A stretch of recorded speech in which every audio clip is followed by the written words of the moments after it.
HEC Montréal, fondée en 1907, donc c'est une institution qui existe depuis assez longtemps, c'est bien ancré dans la culture québécoise et canadienne. 57 000 diplômés sur 5 continents. Donc on a une masse critique, une masse importante de personnes qui ont passé par l'HEC. 35 programmes d'études.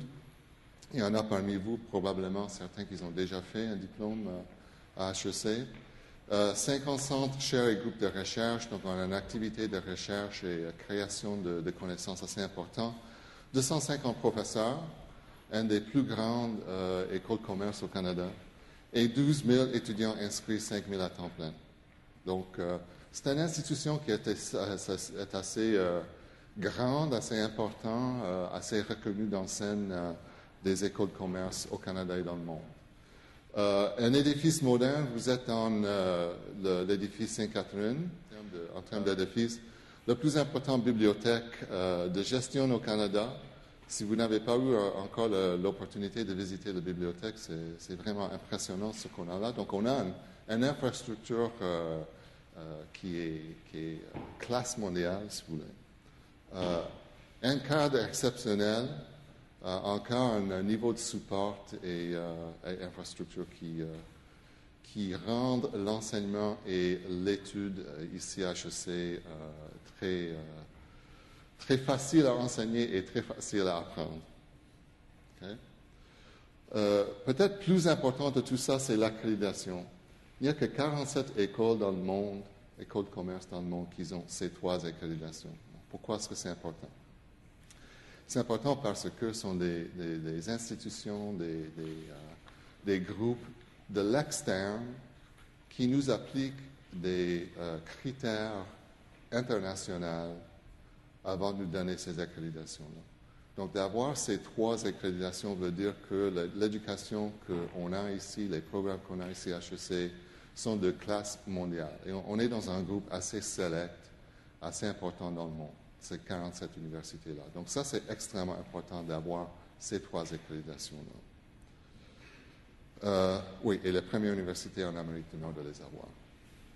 On est aussi reconnu par les différents classements qui sont faits par des revues d'affaires. Donc en Business Week, on a été reconnu en 2004 et 2006, en Forbes en 2003, 2005, 2007 et 2009, et en America Economia en 2009. Donc, c'est un processus qui se déroule régulièrement, tous les 2 ans, 3 ans, 4 ans. Ces revues-là, ils font leurs évaluations, le classement des programmes MBA.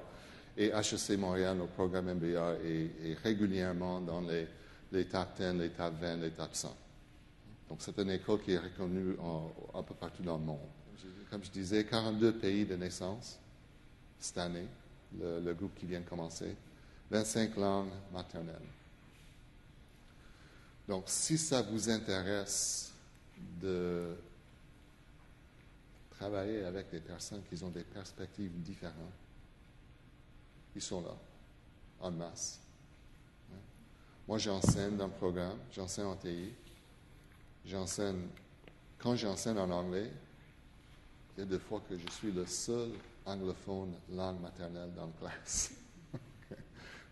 Même si la classe se donne en anglais, je suis le seul dont la langue maternelle est l'anglais. Donc, c'est un vrai mélange de perspectives, de culture, de langue, d'expérience. Formation en première cycle, comme vous voyez, un tiers ont une formation en administration. Ils ont un BA. Un tiers, une formation en génie. Et un tiers qui viennent des autres domaines. Sciences humaines, sciences pures, sciences de la santé, informatique et droit.